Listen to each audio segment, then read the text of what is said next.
auditrices de radio et télévision du Mali, bienvenue sur notre antenne à Bamako, il est 7 heures.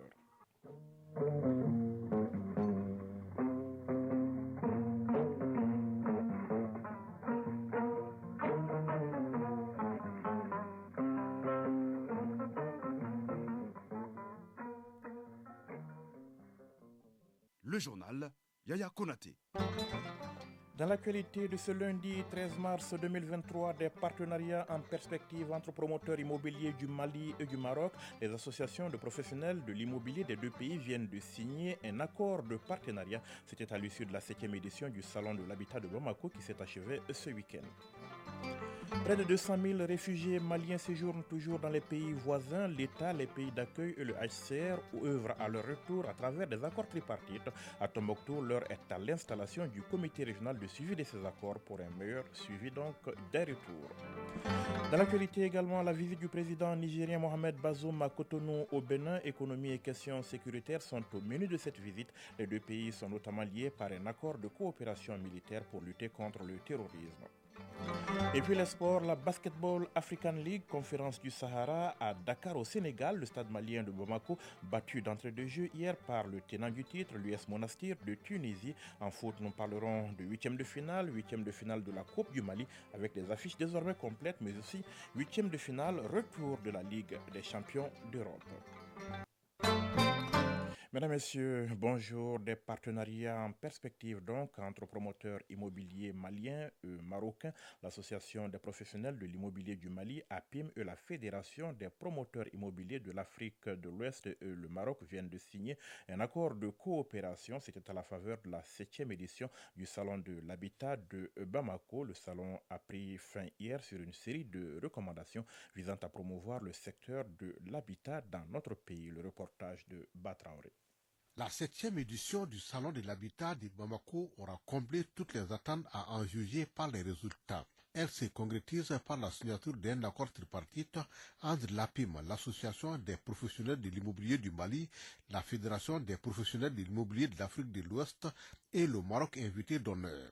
Ce protocole vise à renforcer la coopération entre les parties signataires, la prise en compte de la dimension énergie renouvelable, l'intensification de la coopération avec le Maroc qui détient une grande expérience en la matière, la révision des textes en matière d'urbanisation et l'institutionnalisation du Sahaba sont les recommandations phares. Souri Ibrahim Maïga, président de la PIM. Je crois que ça a été un zéro faute sur toute la ligne. C'est de créer un cadre de concertation entre tous les acteurs du secteur.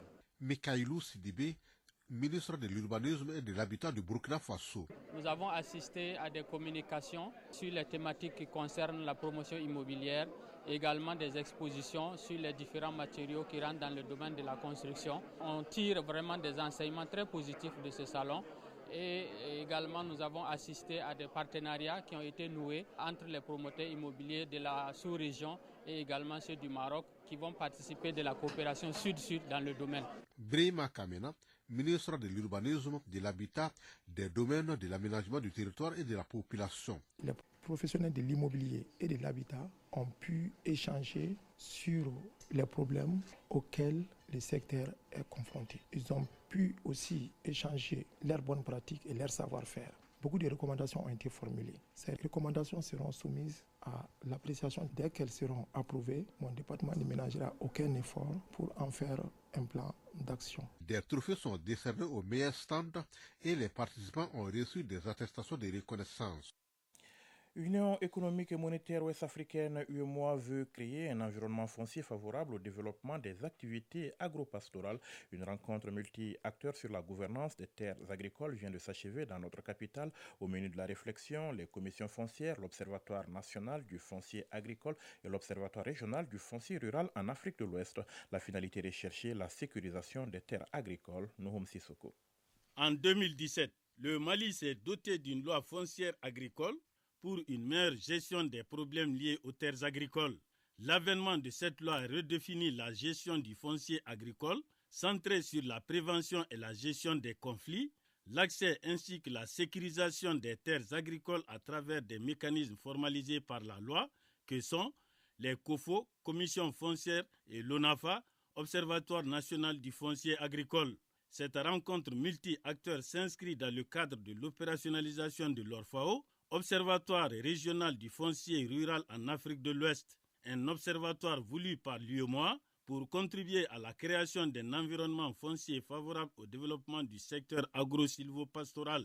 Il s'agit pour les différents acteurs de mener la discussion sur les commissions foncières, l'Observatoire national du foncier agricole et de l'ORFAO, afin d'enrichir et de capitaliser leur expérience. Daniel Simeon Kelema, secrétaire général du ministère du Développement rural. Le COFO et l'ONAFA sont des outils précieux de la politique foncière agricole. Ce sont des espaces locaux et nationaux, multi-acteurs de gestion concertée du patrimoine du foncier agricole. Leur gouvernance est caractérisée par la transparence, l'exclusivité et le règlement pacifique des conflits fonciers agricoles. L'opérationnalisation de l'ORFAO et de l'ONAFA vise l'atteinte des objectifs de l'UEMOA à travers la régulation du foncier rural en Afrique de l'Ouest. L'Union qui du reste a apporté un appui financier pour l'organisation de cette rencontre. Anani Haliasso, conseiller du représentant de l'UEMOA au Mali. L'atteinte des objectifs et résultats fixés contribuera à faire un saut qualitatif vers le renforcement du cadre de dialogue et de réflexion entre les commissions foncières, communément appelées COFO, et l'Observatoire national foncier agricole ONAFA. La commission de l'UEMOA reste quant à elle attentive aux conclusions et recommandations qui découleront de vos échanges. Les travaux doivent permettre de valider la fiche Pays Mali sur les politiques foncières, d'échanger et de partager les expériences sur l'accès des femmes et des jeunes aux terres agricoles, de présenter le dispositif de prévention et gestion des conflits fonciers agricoles, ainsi que les avancées sur l'opérationnalisation de l'ONAFA. Radio Mali à Tombouctou et environ 99.9 MHz en FM. Il est 7h07 à Tombouctou. Ils sont encore près de 200 000 réfugiés maliens dans le pays voisin. Le gouvernement et ses partenaires s'attellent toujours à créer les conditions optimales pour leur retour. Un atelier de formation et d'installation du comité régional de suivi des accords tripartites vient de se tenir à Tombouctou. Les accords tripartites, ce sont ces accords signés entre le Mali, les pays d'asile et le Haut-Commissariat des Nations Unies pour les réfugiés. Il s'agit de permettre une décentralisation du groupe de travail technique pour un meilleur suivi de ces accords en tenant compte bien évidemment des besoins locaux en matière de rapatriement des réfugiés. Tombouctou, Idrissa Goulou Sissoko. Il s'agit de rendre opérationnel le comité régional de suivi des accords tripartites de Tombouctou en vue de faire face aux flux de rapatriés et de déplacés. Depuis la signature de 2014 à 2016 entre le Mali, les pays d'asile, à savoir le Niger, le Burkina Faso, la Mauritanie et le HCR, plus de 84 000 personnes ont été rapatriées, enregistrées par la Direction nationale du développement social. Pierre Kaliboua, chef de bureau HCR Tombouctou. Il a été fortement recommandé l'implication des régions dans le suivi des accords tripartites, la réintégration des rapatriés dans les zones de retour et l'installation des comités régionaux de suivi des accords tripartites, ainsi que la participation des gouverneurs de région aux différentes sessions des commissions tripartites. Aliou Tamboura, chef de cabinet du ministre délégué chargé de l'action humanitaire, de la solidarité, des réfugiés et des déplacés. Malgré le contexte sécuritaire instable dans le nord et dans la zone dite des trois frontières, la détermination du gouvernement du Mali à œuvrer au retour à la paix et à la réconciliation est ferme et totale. Commissaire divisionnaire Bakoum Kanté, gouverneur de Tombouctou. Au regard de la délicatesse de cette nouvelle mission, avoir une vue d'ensemble sur les notions de protection des réfugiés, mais aussi pour cerner toute la dimension des responsabilités nouvelles qui attendent les membres des différents comités qui vont être mis en place. Il faut signaler qu'au début de cette année 2023, plus de 197 000 réfugiés maliens étaient enregistrés dans les pays voisins, dont 98 202 en Mauritanie, 65 688 au Niger et 33 611 au Burkina Faso. Tombouctou, Idrissa Goulou Sissoko, Chérifou Moulay Aïdara pour l'ORTM. 7h10, l'actualité hors de nos frontières. À présent, le président nigérien Mohamed Bazoum entame ce lundi une visite officielle de 48 heures au Bénin. Plusieurs membres de son gouvernement l'accompagnent. L'économie et les questions de sécurité sont à l'ordre du jour. Les deux pays sont liés par un accord de coopération militaire pour lutter contre le terrorisme. Les armées béninoises et nigériennes mènent notamment des opérations conjointes et échangent des renseignements sur le plan économique. Une visite majeure est prévue, celle de l'oléoduc qui relie les champs pétrolifères nigériens d'Agadem au port en eau profonde de Sémé au Bénin sur environ 2000 km. Près de 700 km de cette infrastructure sont sur le territoire béninois. La session inaugurale du nouveau Parlement tunisien est prévue aujourd'hui. Peu d'informations ont filtré sur la tenue de cette première séance qui doit élire le président de l'institution et établir son règlement intérieur. Depuis le coup de force du 25 juillet 2021, Kais Saied n'a eu de cesse de répéter vouloir rompre avec le système semi-parlementaire qui avait prévalu après la révolution et les partis politiques. Lors d'une visite samedi dans les locaux d'un journal public, le quotidien donc, il a même fustigé l'idée que les futurs députés forment des blocs parlementaires, une pratique dépassée selon ses mots. Le Conseil de sécurité des Nations Unies a achevé hier à Goma sa mission en République démocratique du Congo. Les responsabilités et le rôle propre à chaque parti ont été rappelés. Nicolas de Rivière, représentant de la France à l'ONU, a reconnu et condamné l'agression de la RDC par le Rwanda. Le Conseil de sécurité est saisi et va continuer de traiter la question, a-t-il dit. Il n'est plus à démontrer non plus que le Rwanda soutient le M23. Il est d'autre part clairement établi aussi qu'il y a des incursions de l'armée rwandaise régulière dans le Nord Kivu. Cela aussi est inacceptable, a-t-il dit. Concernant le M23, Nicolas de Rivière a insisté sur les sanctions contre ses leaders. Il y a une pression, des mesures coercitives qui sont prises parmi d'autres contre les leaders du M23. C'est une stratégie qui va se poursuivre et s'amplifier et à laquelle nous tenons, a-t-il notamment déclaré. En France, les prochains jours seront décisifs pour la très controversée réforme des retraites après l'aval attendu du Sénat comme une veillée d'armes. Elisabeth Borne a réuni hier plusieurs ministres en pointe sur le texte,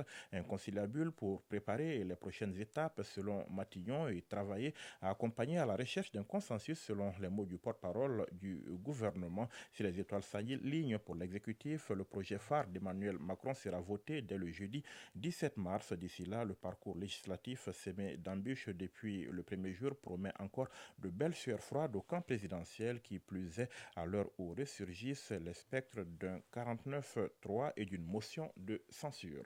Radio Mali à Bamako et environ, 92 MHz en FM pour la chaîne nationale et 95.2 MHz en FM pour la chaîne 2. Et on revient ici au Mali avec le grand format du lundi, coup de projecteur sur le contenu de nos assiettes. On y trouve de nos jours notamment du gras, du sel et du sucre en grande quantité, malheureusement en trop grande quantité. Un changement dans nos habitudes alimentaires qui n'est pas sans conséquence sur notre santé et pour preuve la prolifération des maladies chroniques telles le diabète, l'hypertension ou encore l'obésité. Pour être à l'abri de ces pathologies, une alimentation saine et équilibrée s'impose. Le grand format de ce lundi en rediffusion. Bourama Traoré. Quand tu prends le thau, il n'y a pas... Avec sa sauce gluante et son goût naturel, le thau est le plat préféré de Mahamadou Dia. Le quinquagénaire en consomme sans modération. Plus qu'une simple préférence alimentaire, le thau a des vertus thérapeutiques pour lui. Moi, personnellement, l'aliment que moi je consomme le plus, c'est le thau. Parce que quand tu prends le thau, il n'y a pas assez de cholestérol, il n'y a pas assez de produits chimiques dedans. Donc, et puis, c'est quelque chose qui se digère très vite. Donc côté sauce aussi, tout le monde sait que c'est les feuilles de baobab, donc ça n'a pas assez de produits chimiques. Comme Mahamadou Dia, Fanta Touré aussi ne jure que par ce plat traditionnel malien. Outre le thau, les légumes font partie de son alimentation quotidienne. Un choix qui sous-entend la prise en compte d'un seul souci, préserver sa santé. Le thau, le fonio, avec la sauce gombo, puisque c'est bien pour la santé. Les légumes et les fruits. Je peux faire 2 ou 3 jours sans consommer de riz. En revanche, Fanta Touré reste très prudente en matière d'alimentation. Elle se méfie surtout des aliments huilés au goût parfois succulent, mais dont la consommation peut avoir des conséquences lourdes. Les djouka, moi je ne conseille pas puisqu'il y a trop d'huile. Il y a l'arachide et puis l'huile aussi que nous consommons, c'est pas bien. Moi je préfère le beurre de karité à l'huile que nous utilisons. Puisque le beurre de karité, c'est digeste. Quand tu manges, vite là, ça s'en va. Mais l'huile que nous utilisons et puis l'huile de palme là, tout ça là, c'est pas bien pour la santé. Qu'ils soient huilés, sucrés ou préfabriqués, les aliments consommés par les Maliens connaissent une évolution. À l'origine, l'avènement d'un nouveau circuit de consommation, comme nous l'explique Dr Fatoumata Konaté, nutritionniste. Depuis l'indépendance, où nous avons assisté à des boulangeries, des pâtisseries, il y a eu un changement d'habitude alimentaire. Qui d'un côté, on peut dire que ça a un effet positif parce que ça a permis quand même d'avoir une certaine variété de notre alimentation qui était plutôt monotone parce que c'était toujours du riz à la sauce, c'était du mil, des couscous. Mais de plus en plus, nous avons aussi eu une certaine variété de notre alimentation. Donc dans les années 80, ce processus a toujours continué. On appelle ça même en nutrition la transition nutritionnelle, pas seulement au Mali, mais qui fait que l'Afrique a changé un peu d'habitude alimentaire.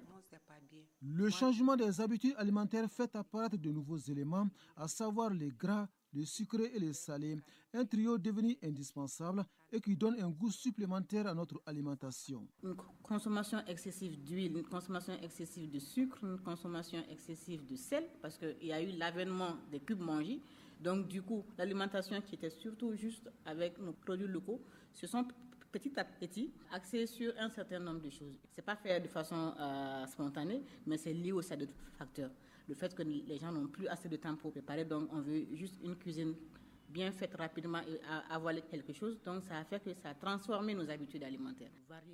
L'industrialisation aurait surtout précipité ce changement des habitudes alimentaires. Pas besoin aujourd'hui de fournir assez d'efforts ou de consacrer assez de temps pour s'offrir le manger. Les plats préfabriqués et préconçus, d'abord au niveau du goût, ça donne un bon goût. Parce que si vous regardez tout ce qui est assaisonnement qu'on ajoute à base de cubes mangis, ça donne plus de goût. Deuxièmement aussi, ce que nous pouvons dire, c'est en termes de variété. Par exemple, si c'était juste avant les mêmes sauces, le même accompagné du riz ou du thau, mais actuellement, on a accès à d'autres choses, comme des pâtes, comme des farines, de la salade, des poissons grillés, fumés, ce n'était pas. Donc le mode même d'alimentation a changé même les habitudes alimentaires, qui permet à l'organisme aussi de tirer d'autres ressources qui permettent un développement harmonieux. L'autre côté, c'est le côté accessibilité facile. Aujourd'hui, de plus en plus, on cuisine moins. Mais le revers de la médaille reste l'apparition des maladies chroniques liées en grande partie au changement des habitudes alimentaires. Du coup, des plats jugés copieux nous présentent enfin des factures salées. Dr Fatoumata Konaté est nutritionniste. De plus en plus, les maladies chroniques comme le diabète, l'hypertension sont liées aux habitudes alimentaires, telles qu'une grande consommation excessive de sel, de sucre. Donc ces comportements font qu'il y a un impact négatif sur la santé. Quand nous regardons les recommandations de l'OMS sur la consommation de l'huile, nous dépensons largement ces recommandations. De même sur la consommation du sel, l'OMS recommande entre 5 à 6 grammes de sel par jour et nous en consommons à peu près à 10 à 20 grammes par jour. L'organisme, quand il utilise une substance, il en prend une partie et il en garde. Donc le fait de stocker, ça a aussi un impact sur le bon fonctionnement de l'organisme. En dehors même des maladies chroniques, il y a l'obésité qui est aussi un facteur de plus en plus important en milieu urbain. La dernière enquête nutritionnelle nous a montré que 40% des femmes en milieu urbain ont un surpoids. Le surpoids reste une des conséquences d'une alimentation non saine et non équilibrée, d'où l'inquiétude qu'on peut exprimer ainsi. Quand manger se résume seulement à la satisfaction d'un besoin naturel, la courbe sera difficile à redresser. Consommer modérément.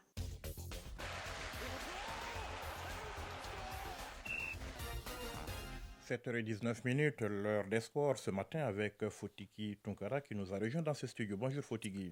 Bonjour Yakonate, bonjour à tous. Nous allons commencer par la Ligue africaine de basketball. La 3e saison se poursuit avec la conférence du Sahara qui se joue à Dakar au Sénégal. Première sortie du stade malien de Bamako hier. Oui, entrée en lice un peu loupée hier pour le stade malien de Bamako à Dakar Arena du Sénégal. Les Blancs de Bamako ont perdu 68-78 contre l'US Monastir de la Tunisie. À la mi-temps, le score était de 37-44 face aux Tunisiens champions en titre. Le stade malien de Bamako, assez impressionnant avec un jeu séduisant, n'a pas moins vendu chèrement sa peau au terme de 4 rebonds et 3 passes. Le stadiste Suleiman Berté a terminé meilleur marqueur de la partie avec 34 points. Le stade effectue sa deuxième sortie demain mardi. Ce sera contre Kwara Falcons du Nigeria. Ce sera parti donc de 16h juste après, à 19h30. Abidjan Basket Club ABC sera face à Energy Group du Rwanda, déjà vainqueur hier de Kora Falcons du Nigeria, 64-48. On passe au foot fatigué avec la Coupe du Mali. On connaît le tableau complet des huitièmes de finale et c'est l'AS Real qui complète ce tableau. Oui, un match en retard donc des 16e de finale de la Coupe du Mali hier à Koulikoro, l'AS Real a battu Bouroumassa par le score de 3-0. Les Scorpions se qualifient ainsi pour les huitièmes de finale et rencontreront le COB pour une place en quart de finale. Ce sera samedi à partir de 15h à Bougouni. Juste après à 18h, le 11 créateur de Nyarela en découdra avec l'AS Alanson de Koutiala. Le reste du programme prévoit toujours samedi Djolba AC US Djene à Koulikoro, AS Bakardian Kwara Al Hawa à Barawili, CMB AS Blackstar à Mopti. Mais avant jeudi déjà, on aura Binga FC USC Kita à Koulikoro. Vendredi, Stade Malien de Bamako Casse de Sévaré à Koulikoro et Isfas a fait à Bougouni. Les coups d'avoir donc de ces rencontres est prévu pour 15h temps universel.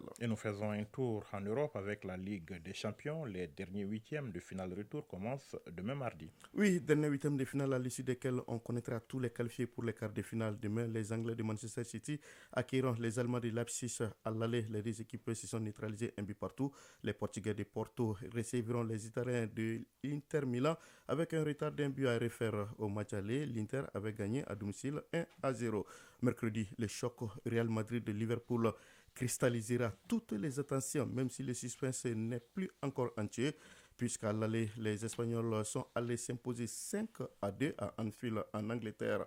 Autre match presque sans grand enjeu, sauf retournement des situations Naples-Francfort. Les Italiens en déplacement à l'aller l'ont emporté 2-0 en Allemagne. Comme on le dit, qui peut le plus peut le moins. Le Real et Naples, qui ont donc déjà gagné sur terrain adverse, ont la faveur des pronostics. Mais attention, nous sommes en football et c'est souvent imprévisible et dénudé de toute logique. Les qualifiés vont donc rejoindre en quart de finale le Milan AC, le Bayern Munich, le Benfica de Lisbonne et Chelsea qui ont donc déjà validé leur ticket la semaine dernière. C'était les sports et c'était Fotigui Tunkara en direct. Merci Fotigui, belle journée à vous. À vous pareillement. Le rappel du sommaire de ce journal dans un instant.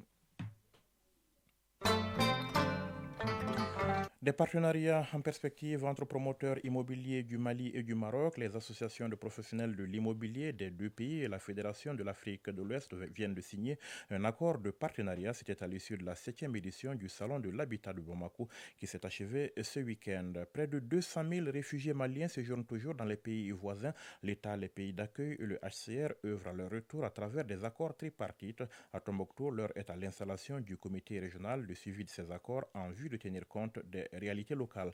Dans l'actualité également, la visite du président nigérien Mohamed Bazoum à Cotonou au Bénin, économie et questions sécuritaires sont au menu de cette visite. Les deux pays sont notamment liés par un accord de coopération militaire pour lutter contre le terrorisme. Et puis les sports, la Basketball African League, conférence du Sahara à Dakar au Sénégal, le stade malien de Bamako, battu d'entrée de jeu hier par le tenant du titre, l'US Monastir de Tunisie, en foot, huitième de finale de la Coupe du Mali, avec des affiches désormais complètes, huitième de finale également, les dernières phases retour de la Ligue des Champions d'Europe, c'est à partir de demain. Il est 7h23 dans notre capitale, c'est la fin de ce journal. Coordination, réalisation, Ousmane Dao, mise en onde, Aliou Koulibaly, mise en ligne, Cheikh Abdoulaziz Koulibaly, présentation, Yaya Konaté. Retenez donc après ce journal les infos météo, suivies de votre rubrique des avis et communiqués. Prenez soin de vous et des autres. Passez une excellente journée, excellente semaine. Au revoir.